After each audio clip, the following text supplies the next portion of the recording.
Hey guys, today I'm going to be talking about The Rings of Power Season 2.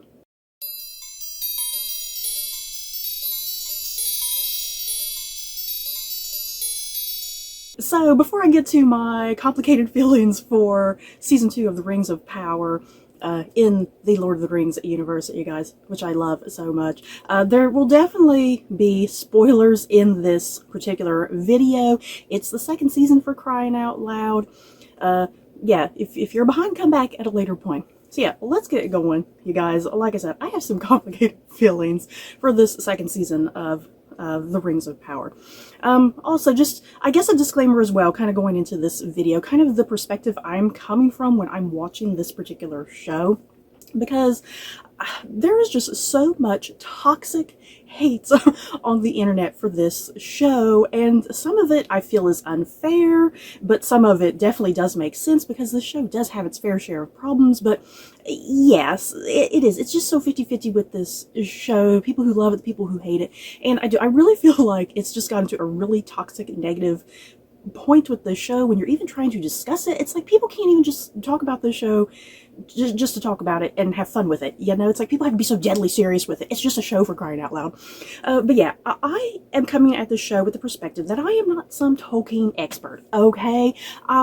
I have read The Lord of the Rings, and I've read The Hobbit, and I've seen the Lord of the Ring trilogy by Peter Jackson and the Hobbit trilogy by Peter Jackson. I have consumed all of that, but I have not gone off into all of the other extended mythology and extended lore, which is where a lot of people, especially Tolkien experts, take issue with this show. So I'm not coming at it from that perspective. I'm just someone who really enjoys the show for what it is. I'm not really expecting a lot from it in some ways. I'm just here to have a good time, have fun, and be on the ride with these characters. And for the most part, the show gives me that. Yes, like I said, there's definitely some issues because I do have some complicated feelings with this show. But in general, I did really highly enjoy this second season, and I'm definitely here for a third season. I'm pretty excited to see what a third season will cover, especially how this season in particular ended, you know, where all of the individual arcs and characters are left off. I think some good stuff is really coming down the line, hopefully. So yeah, like I said, this is definitely going to be a spoiler-filled video. Let's get going. Again, my complicated feelings for this second season. Let's start here. This show, what everybody seems to agree on, is that this show is absolutely gorgeous. It's like one of the most expensive shows out there, and it shows. It is an absolutely gorgeous, breathtaking looking show. The CGI is spectacular. You can tell when they are using CGI versus like practical stuff. You know, they tend to use a lot of practical effects, more so than CGI, I think. And I think it shows, you know. I do appreciate the practical use of effects more so than the CGI. But yeah, the CGI is always really great. I love the use of practical effects. Again, the show is just freaking beautiful to look at. They are downright pretty much out at locations, you know, and it shows. It looks great. But as is the common complaint with this show has a really difficult time with, I guess, the characters more than anything. Let me put it this way. I don't dislike the characters, okay? I do like the characters. I want to root for them. I want to like them. I don't actively hate anybody. You know, there's not like one particular character that I'm like, I hate this person. But the writing for the characters, there's like no depth or nuance to the characters, other than like Sauron, I feel like. The characters feel like archetypes more than anything to me, and they kind of feel more one-dimensional, and I think that comes across sometimes that the characters are a wee bit boring, unfortunately, and that's a shame. And yeah, this show just has so much going for it, and the character writing is the one thing that's really severely lacking, and that complaint is pretty unanimous, I think, across the board when it comes to the fandom of this show. And I think another issue with this show, it's tackling so many characters, you guys. This show, in some ways, it's like, hey, we're a high fantasy show. We want to be like, Game of Thrones and House of the Dragon, have a ton of characters. The problem is, things like House of the Dragon, Game of Thrones, even something like Wheel of Time, which is also on Amazon, all of those other type of big fantasy shows, I think they know how to deal with their characters, how to write for their characters, and they know the type of stories they need to be focusing on and zoning in on. Rings of Power, I feel like, has an issue with focus. There's so many freaking characters on this show. There's so many various different plots, and a lot of it right now just makes no comprehensible sense to me.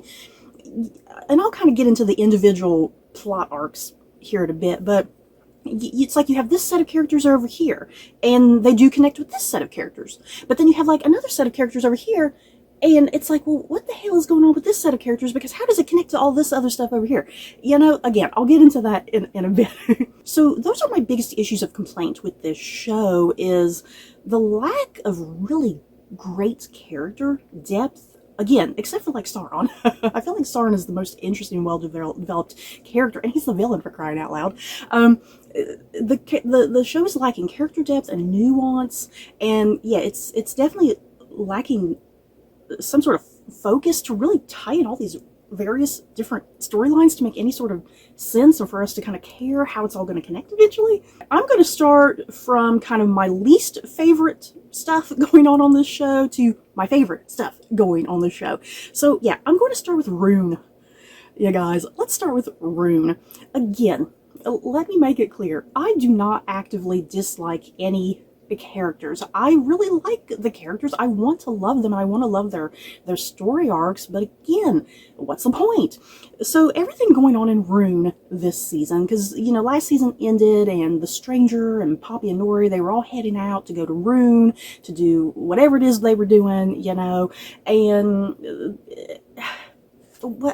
what is the point, you guys? I just found myself, anytime the Stranger and Poppy and Nori, the Dark Wizard, all that stuff, anytime all of that stuff popped up on screen, I just found myself kind of drifting off a little bit with lack of interest. And I found myself not really particularly caring, because I kept going, hey, go back to Sauron and Celebrimbor, I love all of that. Go back to Numenor, even, for crying out loud. So, again, I don't dislike the Stranger or Poppy or Nori. I think their characters, in some ways, I feel like the Stranger, Poppy, and Nori are kind of the heart of the show. They're, in some ways, the most relatable characters in a weird sort of way. They're the most sweet and honest. There's, like, not a bad bone in their body. So I don't dislike them at all. I do really like them. The least effective storyline, that's what I wrote here in my notes. The Rune storyline, everything going on here, it's the least effective storyline that makes no sense to me, and I'm not even quite sure how the hell it's eventually going to tie in with what's going on. The show is called The Rings of Power. What does Rune have to do with the Rings of Power, you guys? Quite honestly, seriously, if someone went through every single episode and just edited out everything going on in Rune, you wouldn't notice a difference.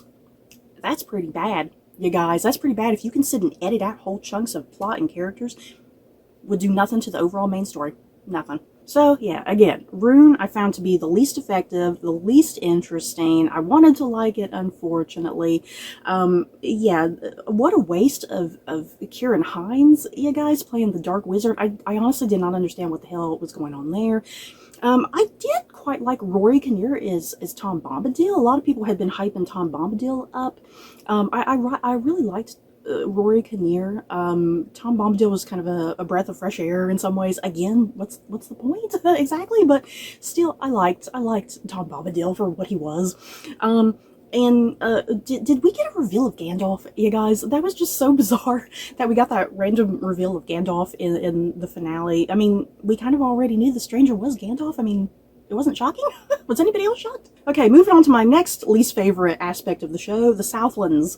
Again, I don't dislike these characters. The writing just does nothing for them. It's the least effective. Again, And boy, oh boy, both Rune and the Southland, all the characters in those particular story arcs, you guys, boy, oh boy, did all of these actors get done dirty. Like Isildur, for instance. Isildur is supposed to be a huge, pivotal character, you know, moving forward. And Isildur maybe had probably not even an hour of overall scenes. Yeah, guys, I bet if I went through and cut down all the episodes and squeezed in all of Isildur's moments, Isildur maybe had about 30-40 minutes of overall screen time. I kid you not.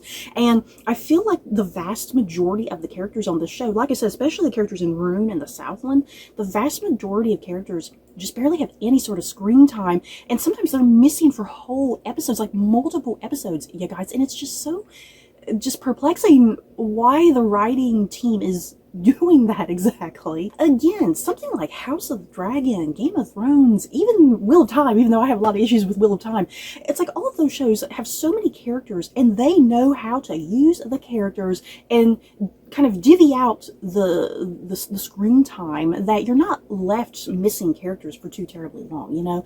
And yeah, Rings of Power does a very poor job. So yeah, Isildur barely had any screen time. Lord Almighty Arondir, they cut Arondir down to bits. Barely anything with Arondir in here. Every time he did show up, though, it was really cool and badass, but again, nothing to flesh out his character, you know? He's just a badass, and I love him for that, but I can't tell you a damn thing about Arondir, okay? Yeah, Theo, I could just do without Theo. Again, I don't dislike Theo, but now that Bronwyn, you know, just miraculously died off screen, what's the point of Theo now? I definitely did not care for the Estrid and Isildur plotline, their little side romance. I could have done without that as well. The Ints, you guys. I could have done without the Ints as well. I kind of was excited when I saw the Ints. I was like, oh, this is cool, the Ints. And the CGI was really good on them, but oh my god, I was bored. Seriously, I can't even tell you what the conversation was about with the Ints. For the life of me, I can't remember what was happening in that scene with the Ints because it was kind of boring to me. So yeah, again, everything in the Southlands, very much like Rune, just really highly ineffective, uninteresting. I was kind of bored. I wanted to go back to Sauron and Celebrimbor, okay? Okay, let's move into the next half of the show that I was preferring quite a bit more, you guys. Numenor. A lot of people don't like the Numenor subplot, but I really like it, because Numenor, at least, you can definitely see where it's going, how it's going to tie into everything overall, you know? Numenor definitely is the most, like, Game of Thrones-esque of everything going on this show, and I love it. I love the political intrigue and the political backstabbing going on in Numenor, especially this season, because Pharazôn, you know, he takes the crown, he takes the throne from poor, how was her name pronounced? Muriel. He takes all that from her, and she's blind, she can't see, and oh my god, you guys, the sexual tension between Muriel and Elendil, my god, I was totally here for it. If I could just have a spin-off show with Muriel and Elendil, I would love it. Now, the characters in Numenor I didn't particularly care for, like that one guy Kemen and Elendil's daughter Aarion. You know, what the hell happened to those two characters, Kemen and Aarion? What the hell happened to them in between seasons? Because I don't remember them being this irritating and this annoying. Is it just me? Do I just not remember the first season that well with their characters? I found the two of them just so highly aggravating and irritating. It's like all of a sudden they're just these big huge villains. It's like we have Pharazôn. Pharazôn is enough as the big kind of maniacal villain, you know? But I mean, I really did like Pharazôn as a villain, though. I think he's kind of, alongside like Sauron, I think Pharazôn is definitely one of the next highly effective villains on this show. But yeah, Numenor was fun. We didn't get a hell of a lot of it, but what we had, I did enjoy. Pharazôn taking charge and really changing things up, and Elendil and Muriel just not able to do much of anything. A lot of things are out of their control. I tell you what, one of my favorite scenes was when Elendil, I think he was going to hand in his sword, and all of his men were kind of standing around and they like saluted him as like, this is our captain, you know, you could take away his sword and take away his rank, but he's still our captain, you know. I love that whole scene. And then Kim's over there like, And then the trial by water with that water beast was pretty insane. You guys, again, this show knows how to use its budget, because that was pretty great. Yeah, I thought someone was going to get ate. Seriously, why couldn't Kimmin have been ate by that water beast? That would have been great, you guys. So yeah, Numenor in general worked for me. I just wish we would have had more of it. Seriously, if they didn't focus on like Rune and the Southlands, I think they should have spent way more time on something like Numenor, because at least Numenor, as I said, I can see the connections and threads, how that's going to weave in with things happening in the future. Next up, the elves. I'm not the biggest fan of the elves. I think it's just a thing of they're just so expressionless. They don't have very much expression. That's the problem with the elves in general. You know, they're so ancient and so old, and they're so wise. They've seen so much, they've done so much, and like nothing affects them emotionally half the time, you know. So that's kind of the problem with the elves. But I still like them and their plight, you know, like, oh god, we're dying. But that quickly gets resolved, thank god. The big thing going on with the elves, they now have their rings, and that is a pretty big part of this season with the rings and how that's affecting like Galadriel, like how Galadriel's ring affects her, how how's his name pronounced, Gil-galad, how the ring affects Gil-galad. And you have Elrond off to the side, who's really just suspicious about the rings, and he kind of refuses to almost acknowledge them and deal with them, because I think he can feel that dark power and dark energy coming off of it, and he kind of see what's going on, you know. I did like the character of Círdan, though brief he was in the show. Seriously, I almost feel like that was a waste of actor Ben Daniels. I adore Ben Daniels. I think he was in, what, like 2 episodes? I think that was all. But still, I liked Círdan. And I don't really have terribly much else to say about the elves, other than they were okay this season, I suppose. Now, the dwarves. You guys, the dwarves, on the other hand, I freaking love the dwarves. This is the thing with the dwarves. The dwarves, the writing team knows how to write for the dwarves. The dwarves are the most emotional, the most human. You really feel for them. I think the dwarves all have really great depth to them, because an interesting plot going on this season with the dwarves is because fairly early in the season, Celebrimbor does make the rings for the dwarves, and yeah, King Durin gets one, and boy oh boy does it affect him, and it affects him quite negatively. And in the meantime, Prince Durin, he can't do much of anything. He sees that the ring is affecting his father, and it's the kind of the mania, the obsession, the temptation that is being put on King Durin. And again, Prince Durin just can't do shit about it, and he's just kind of slowly watching his father succumb further and further, deeper and deeper into the temptation of the ring. And yeah, there's several times he tells him, please, for me, father, take off the ring for me, for your people. And yet King Durin just absolutely refuses. You know, the hold of the ring is that strong. And I think the storyline with the dwarves was the most highly effective, the most highly emotional this season. Just some of the best acting too, I think. Yeah, when you get to that ending episode and we finally get the release of the Balrog. Yeah, guys, the Balrog finally gets released after they teased it last season. And yeah, King Durin finally takes off that ring, and he makes that leap to destroy the Balrog, you know, and he's finally himself, he's finally whole, he makes that sacrifice. I love that whole sequence, and it got me fairly teary-eyed, you know. So yeah, I loved everything going on with the dwarves this season, you guys. As usual, I love Disa. Disa is so badass. I love her, you guys. More Disa. I need more Disa. Okay, let's move over to the MVPs, the most valuable players of the season, you guys. And if you can't tell, all the characters I have left off, the MVPs of the season for me, the award goes to the combo of Sauron, Celebrimbor, and Adar. Yeah, guys, my god. Seriously, everything going on with Sauron, Celebrimbor, Adar, my cup of tea. I loved it. And it was just so nice to finally get to see actor Charlie Vickers. Charlie Vickers finally able to be like, yeah, hey, I'm Sauron. Everybody knows it now. I could just play into that. Charlie Vickers, you could just tell he was having such a wonderfully fun time playing around with Sauron, you know, as Sauron, as Halbrand, as Anatar, you know. It was all just so well done. I loved it. I was just absolutely enthralled any single time Sauron was on screen. Yeah, guys, just so interesting and compelling. And like Celebrimbor says at one point, you know, you are the great deceiver. You could see just all those manipulations, you know, the manipulations and kind of playing the long game, just so wonderfully done.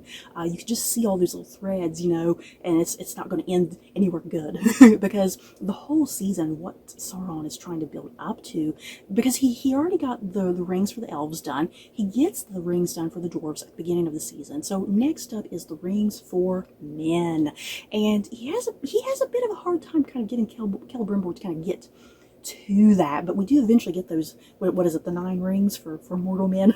We finally get to that at the end of the season. It finally happens. So I'm anticipating what next season is going to be Sauron kind of running around finding people to give to the rings to for the humans, you know, so I can't wait for that. So yeah, Charlie Vickers was just outstanding this season.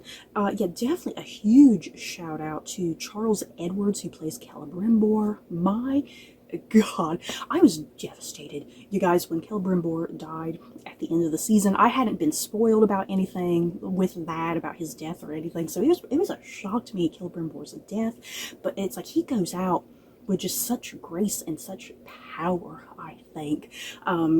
Even though Sauron is the one in a bigger position of power, you know, he spears him and lifts him up in the air, you know, it's like Celebrimbor still gets that last word, that last laugh almost, you know, and Sauron is kind of left there reduced to tears, you know. And seriously, Sauron and Celebrimbor, I loved the bromance, you guys. They had such a unique, weird bromance. I was totally here for it. Because I think there's a part of Sauron that truly saw Celebrimbor as a friend, and Celebrimbor felt the same way too, you know. It's like they're two guys who kind of in some ways believe in the same sort of things, you know, in their own sort of weird ways. It all ties in together, so it's like they are friends to some degree, but yeah, how quickly that shifts, the tide turns. It was so interesting to see that. And then, like I said, I also consider the character of Adar to be another MVP this season. We did have a recast for Adar. Last season he was played by Joseph Mall, who I adore, because I was so devastated when Joseph Mall left playing the character, because I love the character of Adar. But we have Sam Hazeldine, who plays Adar this season. And you guys, I'm going to be a little vain and shallow here. Is anybody else weirdly attracted to Adar? Adar is weirdly hot, and I feel kind of weird saying that. I don't know what it is. Seriously, what is it? Adar is just weirdly attractive. But yeah, I loved Adar this season. Again, he's like Sauron. Adar is another hugely complex, interesting character, because yeah, he's the father of all of the orcs, and he kind of has his own goals and agendas. And yeah, we get that wonderful flashback to when he first killed Sauron, when Sauron was in a whole different body and whatnot. When he killed him, and that's kind of one of my big complaints with this season. I was not expecting Adar to die this season at all. I thought that would maybe happen next season. Because I was really anticipating and looking forward to some more Sauron and Adar scenes. I think they were much needed, and we just had the flashback, and then when Adar had captured Halbrand, you know, I don't think he was entirely aware that was Sauron. And then, yeah, at the very end, when the orcs do kill Adar and Sauron's there looking down at him, you know, I mean, that's the extent of the Adar and Sauron scenes, and I would have loved more scenes between Adar and Sauron. You guys, I think we really need to have them, considering the history between those two characters. I think it was kind of a shame and a waste that we didn't get more scenes between them. And I probably need to stop there, just my absolute gushing of everything going on with Sauron, Adar, and Celebrimbor. I can spend a whole video just talking about those three characters and doing like an analytical deep dive of all their stuff. But yeah, this video would be way too long. I'm just giving you guys a general impression of my thoughts. But yeah, that's it for my thoughts, you guys. A lot of people really hated on the season, and some of it's fair, but a lot of it's unfair, I feel like. I'm definitely curious your thoughts and opinions on the season of Rings of Power. What worked for you? What didn't work for you? Like I said, I want to just love this show. I don't love this show as much as I do something like Game of Thrones and House of the Dragon, you know? I sit and watch Game of Thrones and House of the Dragon, and I'm just super obsessive about it and super excited. And I just don't have that same feeling for Rings of Power, unfortunately. It's like I want to, though, you know? So there's things that work, things that don't. Again, the show looks great, but it suffers with kind of the character stuff, and there's just way too much going on that I cannot tell what's going to eventually tie together. So you guys, that is it for my thoughts and feelings on Season 2 of The Rings of Power. In the comments below, let's be nice and have a conversation, you guys. What did you guys enjoy or hate about this season of Rings of Power? Let's have a nice, calm discussion about it. So that's it for this video. Don't forget to like, comment, and subscribe. And if you like this video, you may like these other videos. Bye, guys.